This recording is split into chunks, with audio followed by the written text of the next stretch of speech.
Assalamualaikum warahmatullahi wabarakatuh. Hamdan wa syukranillah, salatan wa salaman ala rasulillah wa ala alihi wa sahbihi wa mawalah. Wa la hawla wa la quwwata illa billah. Rabbi surahli sadri wa yassirli amri.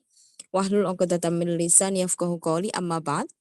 Apa kabar semuanya hari ini? Semoga semuanya diberikan kesehatan oleh Allah. Semoga Allah memberikan rizki, ilmu yang barokah kepada kita semuanya. Dan semoga Allah memberikan rizki kepahaman ilmu yang kita pelajari hari ini. Baik, hari ini kita sampai pada kaidah muratif dan mustarak. Dalam kaidah usul fikih, kita kemarin sudah belajar tentang kaidah nahi dan amar. Kemudian kita belajar pada kaidah am dan khas. Kemudian kita menuju ke kaidah mujmal dan mubayyan, dan hari ini kita menuju kaidah muratif dan mustarak.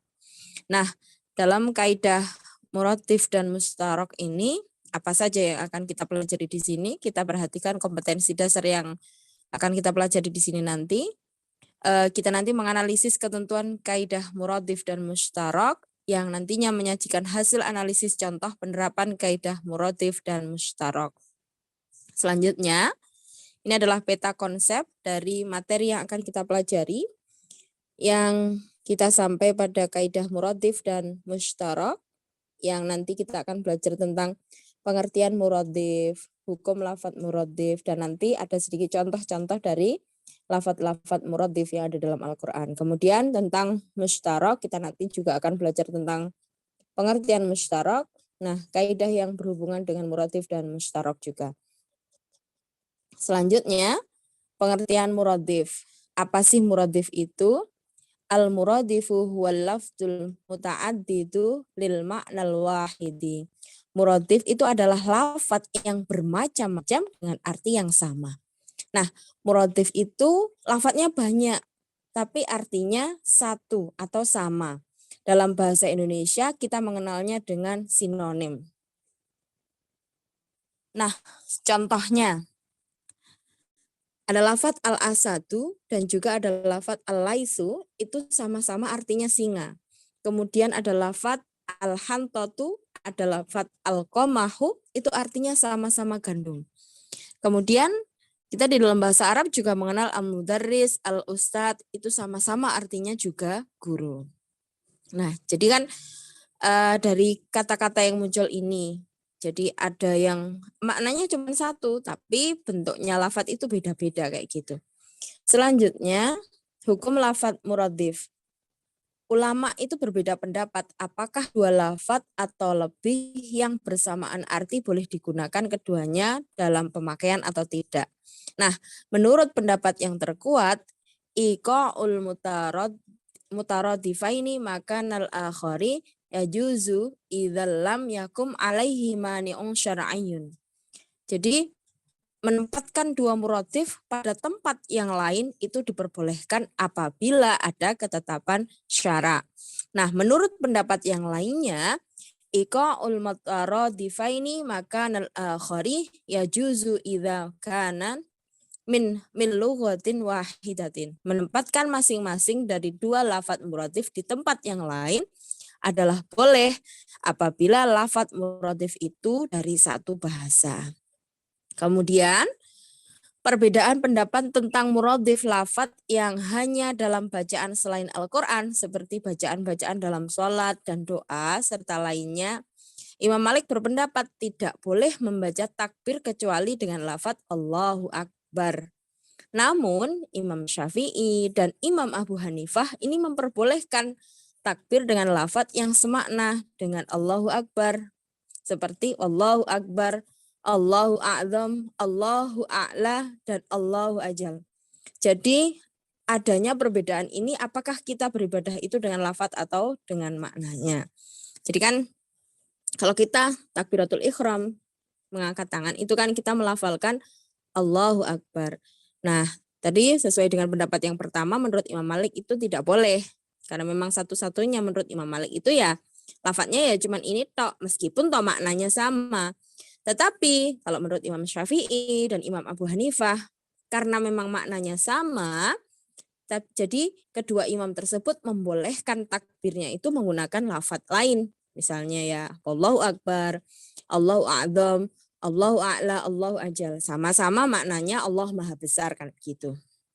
Nah, selanjutnya ini adalah contoh-contoh lafadz yang muradif yang ada dalam Al-Qur'an.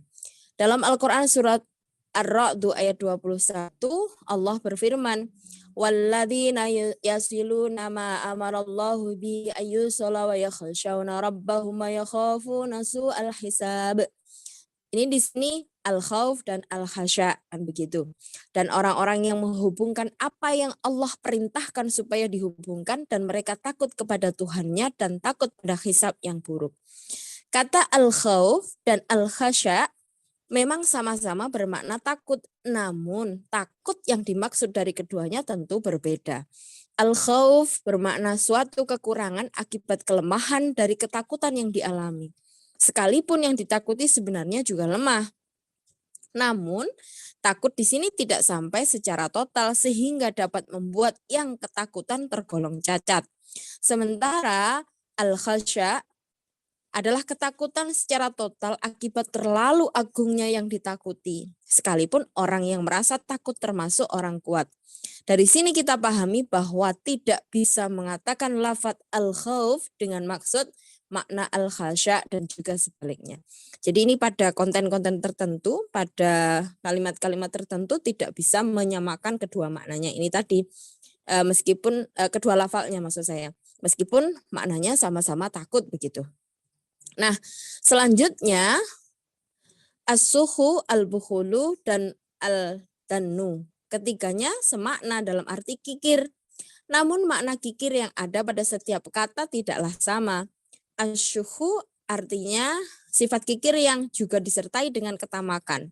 Dan al-bukhlu itu adalah sifat kikir dikaitkan dengan pemberian. Sementara ad-dannu terkait dengan barang-barang dagangan seperti dalam firman Allah di dalam Quran surah At-Takwir ayat 24, wa ma huwa 'alal ghaibi bidhanin, dan dia Muhammad bukanlah orang yang bakhil untuk menjelaskan yang gaib.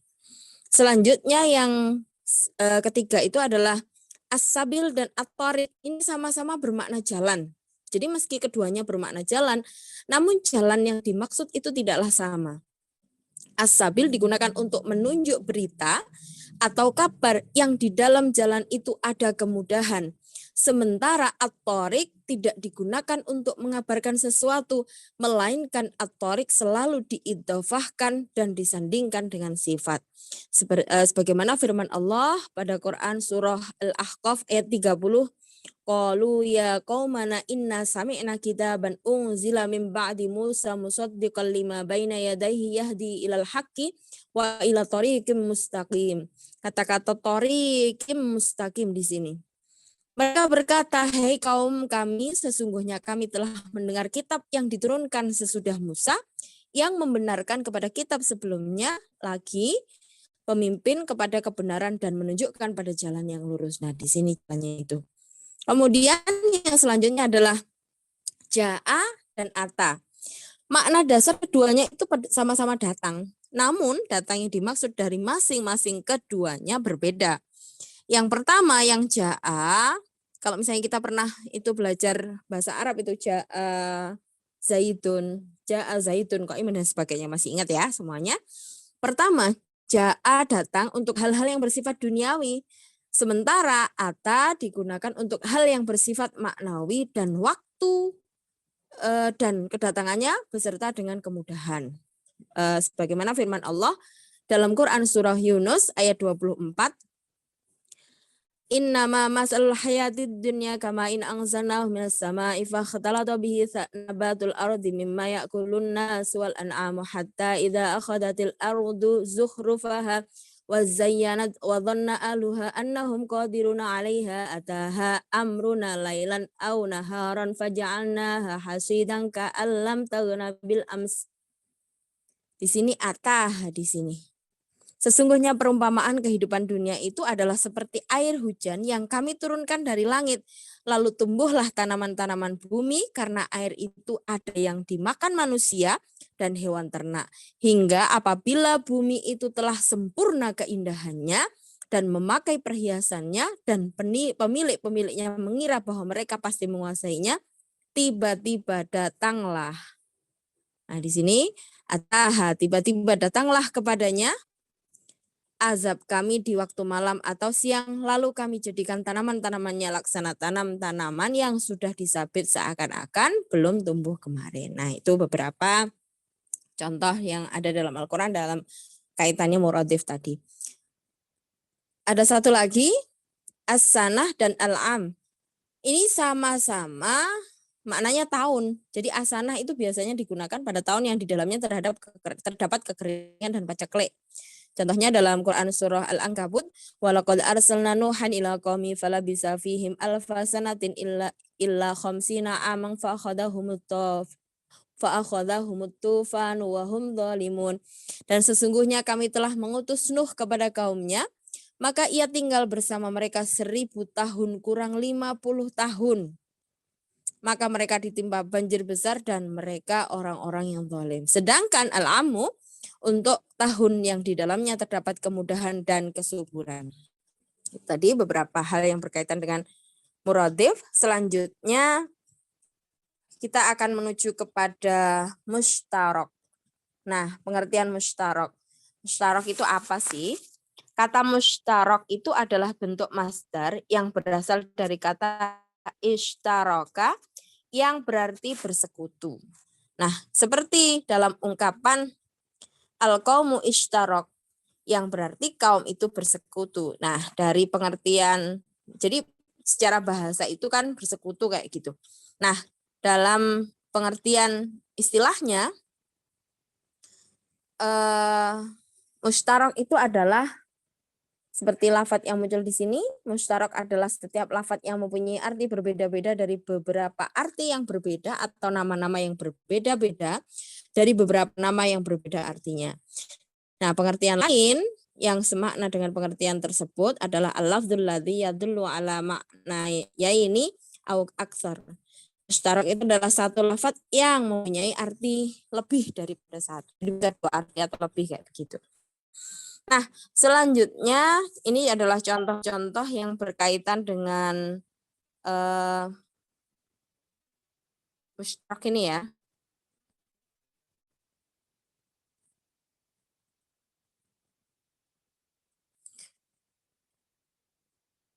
Lafadz dhahaba itu artinya bisa berarti pergi atau hilang. Lafadz kuru itu bisa berarti masa suci atau masa haid.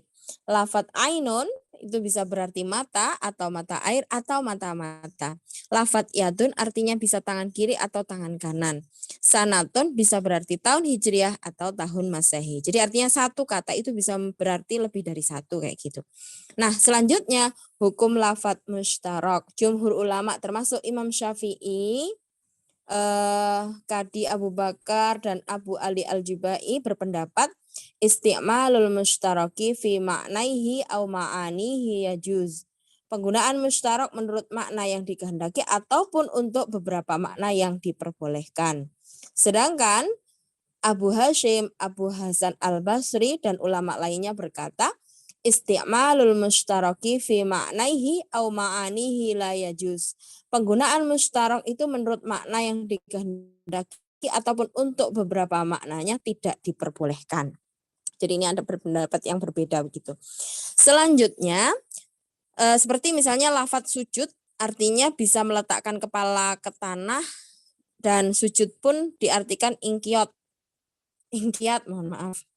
Ingkiat artinya kepatuhan seperti firman Allah wa id bawa'na li Ibrahima makanal baiti alla tusyrik bi syai'a wa tahhir baiti lit-ta'ifina wal qa'imina war ruk'is sujud.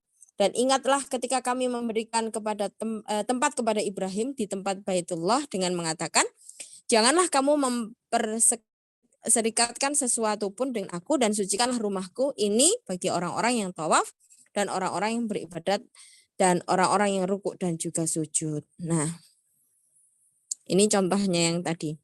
Selanjutnya, sebab-sebab terjadinya lafadz musyarak. Sebab-sebab terjadinya lafadz musyarak itu dalam bahasa Arab sangat banyak sekali. Namun ulama usul telah merumuskan sebab-sebab yang paling mempengaruhi antara lain terjadinya perbedaan kabilah-kabilah Arab di dalam menggunakan suatu kata untuk menunjukkan terhadap satu makna. Seperti perbedaan kata-kata yadun, itu dalam satu kabilah itu mengatakan itu adalah hasta secara sempurna. Tapi di kabilah lain itu menunjukkan khusus hanya telapak tangan kayak gitu. Nah, yang kedua terjadinya makna yang berkisar atau keraguan-raguan antara makna hakiki dan makna majas. Yang ketiga, terjadinya makna yang berkisar atau keraguan-raguan antara makna hakiki dan makna istilah urf. Sehingga terjadi perubahan arti satu kata dari arti bahasa ke dalam arti istilah. Seperti kata dalam istilah syarak, kita sering memakainya seperti lafaz as-shalah yang dalam arti bahasa itu bermakna doa. Kemudian dalam istilah syarak digunakan untuk menunjukkan ibadah tertentu yang telah kita maklumi. Seperti sholat ya, sholat yang kita lakukan setiap hari itu. Selanjutnya ini contoh-contoh mustarak yang antara lain dalam firman Allah di dalam Quran surah Al-Baqarah ayat 222, wala taqrabuhunna hatta qul huwa adang fa'tazilun nisaa fil mahid wa yas'alunaka 'anil mahidi innallaha yuhibbut tawwabin wa yuhibbul mutatahhirin fa idza tatahharna fa'tuhunna min haitsu amarakumullah yatahhurun. Artinya mereka bertanya kepadamu tentang haid. Katakanlah haid itu adalah suatu kotoran, oleh sebab itu hendaklah kamu menjauhkan diri dari wanita di waktu haid dan janganlah kamu mendekati mereka sebelum mereka suci. Apabila mereka telah suci maka campurilah mereka itu di tempat yang diperintahkan Allah kepadamu. Sesungguhnya Allah menyukai orang-orang yang bertobat dan menyukai orang-orang yang mensucikan diri.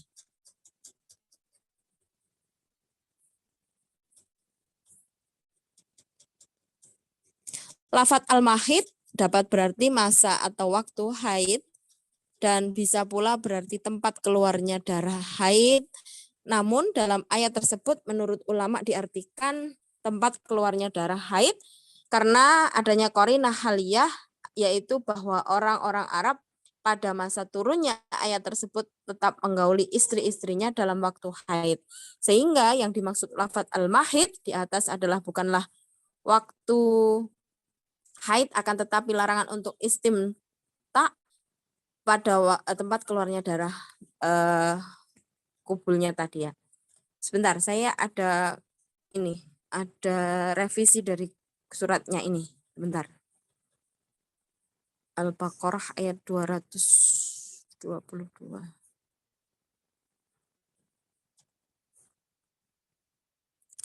Ini seperti ada kekeliruan penulisan.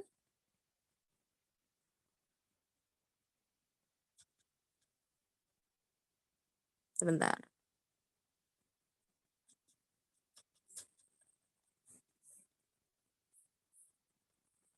Oke, saya mohon maaf. Ini seperti ada kekeliruan penulisan dan saya juga tidak begitu hafal.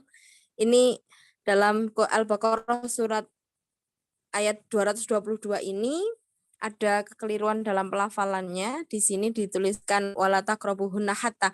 Ini ternyata penulisannya menggunakan penulisan yang bahasa Indonesia sehingga kebalik. Jadi dimulainya adalah wa yas'alunaka 'anil mahid qul huwa adzan fa'tazilun nisa fil mahid wa la taqrabuhunna hatta yathurun fa idza tatahharna fa'tuhunna min haitsu amarakumullah innallaha yuhibbut tawwabin wa yuhibbul mutatahhirin. Jadi dimulai dari sini. Wa yas'alunaka 'anil mahid qul huwa adzan fa'tazilun nisa fil mahid wa la taqrabuhunna hatta yathurun fa idza tatahharna fa'tuhunna min haitsu amarakumullah innallaha yuhibbut tawwabin wa yuhibbul mutatahhirin. Mohon maaf tadi saya salah melafalkan. Jadi dia masih menggunakan ejaan Indonesia yang ada di sini tulisannya. Mohon maaf banget. Jadi dimulai dari sini wa yas'alunaka 'anil mahid qul huwa adzan fa'tazilun nisa fil mahid wa la taqrabuhunna hatta yathurun fa idza tatahharna fa'tuhunna min haitsu amarakumullah innallaha yuhibbut tawwabin wa yuhibbul mutatahhirin. Seperti itu ya. Mohon maaf. Kemudian yang selanjutnya adalah Al-Baqarah ayat 228. Di sana dituliskan Ini sudah benar. Wal mutallaqatu yatarabbasna bi anfusihinna salasata quru. Wanita-wanita yang ditolak hendaklah menahan diri atau menunggu 3 kali quru. Lafadz quru dalam pemakaian bahasa Arab bisa berarti masa suci dan bisa pula berarti masa haid. Oleh karena itu, seorang mujtahid harus mengerahkan segala kemampuannya untuk mengetahui makna yang dimaksudkan oleh syari dalam ayat tersebut. Nah, para ulama itu berbeda pendapat dalam mengartikan lafadz quru tersebut di atas. Sebagian ulama yaitu Imam Syafi'i itu mengartikan dengan masa suci. Alasan beliau antara lain adalah karena adanya indikasi tanda mu'annas pada adat kata bilangan salasah yang menurut kaidah bahasa Arab maksudnya harus mudzakkar, yaitu lafadz atur. Sedangkan Imam Abu Hanifah itu mengartikan dengan masa haid. Dalam hal ini beliau beralasan bahwa lafadz salasa adalah lafadz yang khas yang secara zahir menunjukkan sempurnanya masing-masing quru dan tidak ada pengurangan dan tambahan. Hal ini hanya bisa terjadi jika quru diartikan haid. Sebab jika lafadz quru diartikan suci, maka hanya ada 2 quru atau di sini tidak sampai 3 kayak gitu. Nah, selanjutnya dalam Quran surah Al-Baqarah ayat 229.